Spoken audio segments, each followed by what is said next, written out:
बेटा, आज दुकान से आते टाइम 1 किलो घेवर लिया ना। ठीक है मम्मी, और कुछ? नहीं बेटा, बस तू घेवर लिया ना। सुनो। हाँ बोलो, तुम्हें कुछ मंगवाना है? नहीं, मुझे कुछ नहीं मंगवाना। मैं तो ये कह रही थी, आज मैं राखी के लिए घर जा रही हूँ, तो क्यों ना मैं 2-4 दिन घर रह के आ जाऊँ। वो मम्मी बोल रही थी कि तू काफी टाइम से आई नहीं, तो तू आज आ ही रही है तो 2-4 दिन रुक के ही जाना। अच्छा, वो सब तो ठीक है। तेरी मम्मी कह रही है 2-4 दिन रुक के जाना, पर पहले तू तो ये बता, तू कितने सालों से वहाँ राखी बांधने जा रही है? जी 4-5 साल हो गए। अच्छा, 4-5 साल में तू जितनी बार भी राखी लेके गई है, वहाँ राखी बांधने गई है तो अपने मायके, हर बार तू 5-6 हजार का तो सामान लेके जाती है, पर वो लोग तुझे देते क्या है? रो धो के एक सस्ती सी साड़ी और 500 रुपए बस। अरे इतना दूर तेरा मायका है, किराए के पैसे तक वसूल नहीं होते, और अब भी तू जाएगी तो तुझे क्या लगता है वो तुझे सोना चांदी दे देंगे, कोई खजाना दे देंगे? अरे वही तुझे 100-200 रुपए मिलेंगे, एक सस्ती सी साड़ी मिल जाएगी बस, और फिर तू 5-6 हजार का सामान लेके जाएगी यहाँ से। समझेगी तो तू भी नहीं। अरे जिस घर में कुछ मिलता नहीं हो ना, उस घर में नहीं जाना चाहिए। ये कैसी बातें कर रहे हो आप? आपको तो पता है ना मेरे घर के हालात ठीक नहीं है। ऊपर से हम 3 बहनें, 2 बुआ जी है मेरे घर के हालात खराब होते हुए भी इन सबको देखना पड़ता है, मेरे पापा और भाई को। फिर भी आप ऐसी बातें कर रहे हो। उनके हालात खराब है तभी तो बोल रहा हूँ मैं। अरे ऐसे घर में जाना ही क्यों है, और इतना खर्चा करना ही क्यों है, जब आगे से कुछ मिल ही नहीं रहा। तुझे पता है ये राखी का त्योहार है ना, इस त्योहार में लड़कियों को मौका मिलता है पैसा कमाने के लिए, पर तू तो हर साल नुकसान करके आती है। देखो काजल, मैं एक व्यापारी आदमी हूँ, तो मैं हर चीज को एक व्यापार की तरह ही देखता हूँ, एक बिजनेस की तरह देखता हूँ। अगर जिस बिजनेस पर बार बार घाटा हो ना, उस बिजनेस को छोड़ देना चाहिए। इसलिए जहाँ प्रॉफिट नहीं वहाँ इन्वेस्ट करना नहीं। समझ गई बात को? चलता हूँ अब मैं। वाह बेटा वाह, वाकई में तूने आज साबित कर दिया, तू एक बड़ा अच्छा बिजनेसमैन है। थैंक यू पापा। बेटा, जो तू चीज करता है, जो तू सोचता है, सब बिजनेस के हिसाब से करता है, और मुझे लगता है तो जिंदगी में एक दिन बहुत बड़ा बिजनेसमैन बनेगा। जी पापा, क्योंकि तो उस जगह पे बिजनेसमैन बन जाता है जहाँ रिश्तों की बात होती है, जहाँ त्योहार की बात होती है। अरे तूने अभी तो बोला बहू को कि तू अपने मायके जाती है, 5-6 हजार का खर्चा करती है, और प्रॉफिट कुछ नहीं है, लेकर आती है बस 300-400 रुपए, घाटा करके आती है। और अभी तूने ये भी बोला कि जो ये राखी का त्योहार होता है, ये लड़कियों के लिए पैसे कमाने का त्योहार होता है, और ये बहू वहाँ पर भी घाटा करके आती है। इसलिए तो वाकई में बहुत तरक्की करेगा, बहुत बड़ा बिजनेसमैन बनेगा। लेकिन बेटा, तो जिंदगी में कभी रिश्ते नहीं निभा पाएगा, क्योंकि तो हर रिश्ते में ये बिजनेस की बातें जो ले आता है। हर जगह ये बिजनेस नहीं चलता मेरे बेटे, हर जगह ये सब नहीं चलता, कहीं रिश्ते निभाने भी पड़ते हैं। हाँ बेटा, रिश्तों में पैसे नहीं देखे जाते। अगर तेरे लिए हर रिश्ता बिजनेस की तरह है, तो इसका मतलब तू हमें रख रहा है तो तू घाटे में ही जा रहा होगा, क्योंकि हम तो तुझे कोई प्रॉफिट दे ही नहीं रहे। तू हमारे ऊपर भी तो खर्चा कर रहा है, तो हम तुझे क्या दे रहे हैं? मम्मी पापा, आप तो मेरे माँ बाप हो, आप सभी के लिए तो कमा रहा हूँ मैं, तो बेटा जी वो भी तो बहू के माँ बाप भाई है।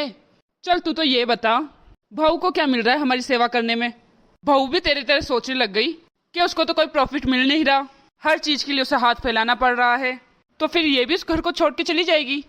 हाँ, और आज तेरी बहन आएगी तुझे राखी बांधने, तो उसमें भी तेरा ही घाटा होगा, तुझे भी तो कुछ देना पड़ेगा ना उसे। इसलिए बेटा, कहीं रिश्ते निभाने भी पड़ते हैं, बिना कोई पैसे देखकर, कोई खर्चा देखकर। बेटा, तू कहाँ काम बिजनेस करेगा? तू रिश्तों को बिजनेस का नाम दे रहा है। ये रक्षाबंधन, एक भाई बहन के पवित्र रिश्ते को तू बिजनेस का नाम दे रहा है। बेटा, रक्षाबंधन का असली मतलब होता है, एक बहन अपने भाई के कलाई में धागा बांधती है, राखी बांधती है, और उससे वचन लेती है कि भाई तू हर जगह सुख दुख में मेरी रक्षा करना। और भाई भी यही वादा करता है कि हाँ बहन, तेरे हर दुख सुख में जब तक मैं जिंदा हूँ तेरी रक्षा के लिए खड़ा रहूंगा। और बहन रक्षाबंधन का धागा इसलिए भी बांधती है कि भगवान उसके भाई की रक्षा अच्छे से करे। ये होता है बेटा रक्षाबंधन के त्योहार का मतलब। और बेटा तू क्या मतलब बता रहा है इस रक्षाबंधन का? कमाने का त्योहार होता है, बिजनेस होता है। वाह बेटा, क्या सोच है तेरी, क्या यही सोच है तेरी, क्या यही संस्कार दिए हैं हमने तुझे? बेटा मेरा सपना था कि तू दुनिया का सबसे बड़ा बिजनेसमैन बने, अच्छा बिजनेसमैन बने और गरीबों की मदद करे। बेटा तू अच्छा बिजनेसमैन तो बन गया, मैं चाहता था बहुत बड़ा बिजनेसमैन बने, लेकिन इतना बड़ा मत बन बेटा कि तू हर रिश्ते को बिजनेस से तोड़ने लग जाए, पैसों से तोड़ने लग जाए। अगर कोई माँ बाप कुछ नहीं दे सकता अपनी बेटी को, या कोई भाई अपनी बहन को कुछ नहीं दे पा रहा, तो क्या वो बहन अपने भाई को राखी बांधने ना जाए? अगर तेरी जैसी सोच होगी ना हर भाई की, तो शायद ये वाक्य में ये जो त्योहार है ना रक्षाबंधन का पवित्र त्योहार, ये खत्म हो जाएगा। सिर्फ रह जाएंगे तेरे जैसे लालची लोग, व्यापारी लोग। अरे मुझे तो ये भी लगता होगा कि तू जो हम पे खर्चा कर रहा है ना, तेरी माँ पर, मुझ पे, इसका भी हिसाब लिख कर रखा होगा तूने। तो इनसे इतना लेकर रहूंगा। क्यों? अब क्यों तेरी बोलती बंद हो गई? अब क्यों नहीं बोल रहा? मुझे पता है तू क्यों नहीं बोल रहा, क्योंकि मैं तेरा बाप हूँ। एक रिश्ता है तेरा और मेरा बाप बेटे का, तो ये भी सोचना बहू का भी कुछ रिश्ता है वहाँ पर, भाई बहन का, बाप बेटी का। वो कुछ नहीं बोल सकती क्योंकि उसको पता है उसके भाई के हालात, उसके पिता के हालात, इसलिए कुछ नहीं बोल सकती वो। पर तुम जैसे लोग उन लड़कियों को मजबूर करते हैं कि अपने घर से कुछ लेके आए, मांग कर लेकर आए, लेकिन एक लड़की बीच में कैसे फंस जाती है वो उसी को पता है। लेकिन बेटा ये सब रिश्ते ऐसे नहीं चलते। जब बहू ने हमें अपना माँ बाप मानकर हमारी सेवा कर रही है, तो बहू के भी माता पिता, बहू का भी घर बार, तेरा भी घर बार है वो। अगर जरूरत पड़ी तो तुझे भी वहाँ रहना पड़ेगा और उन लोगों की मदद करनी पड़ेगी। इसलिए एक दूसरे को समझो, एक दूसरे की मजबूरी समझो। हाँ बेटा, और मैंने तुझे अच्छे से समझा दिया है कि राखी त्योहार क्या है, और एक यही तो त्योहार है जब एक लड़की शादी के बाद अपने मायके में बना सकती है। बाकी सब त्योहार तो वो ससुराल में ही बनाती है। इसलिए बेटा तू यही सोचता रहेगा ना, तो जिंदगी में तो अच्छा बिजनेसमैन तो बनेगा ही, बहुत पैसा भी होगा तेरे पास, पर शायद रिश्ते नहीं रहेंगे। ठीक कह रहे हो पापा आप। मैं हर चीज को बिजनेस की नज़र से देखने लग गया था, यहाँ तक कि रिश्ते और त्योहारों को भी बिजनेस की नज़र से देख रहा था। मुझे माफ़ कर देना पापा मम्मी, मुझे माफ़ कर देना काजल। मैं पैसों के मोह में इतना अंधा हो गया था कि मैं रिश्ते और त्योहारों को बिजनेस की तरह देखने लग गया, एक व्यापार समझ के बैठ गया। अरे मैं यहाँ तक ये भी भूल गया था कि एक राखी का त्योहार इतना पवित्र होता है।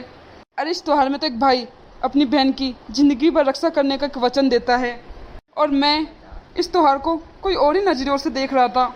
और हाँ, इस बार तुम राखी के त्योहार पर अकेली नहीं जाओगी, मैं भी तुम्हारे साथ चलूँगा और अच्छे से त्योहार मनाएंगे। ठीक है जी। ये बात हुई ना बेटा, ये सब तो तुझे खुद समझ जाना चाहिए था, हमें तुझे समझाना पड़ा। नमस्ते दोस्तों, तो कैसी लगी आपको हमारी आज की ये कहानी? कमेंट में हमें जरूर बताइए। और इस वीडियो से हमें यही सीख मिलती है कि कई लोग इस त्योहार को एक बिजनेस की तरह देखते हैं। कोई कोई भाई सोचता है कि ये तो पैसों के लिए आ जाती है राखी बांधने, या कोई पति सोचता है कि हमें तो कुछ मिलता नहीं है तो क्यों राखी बांधने भेजूं पत्नी को।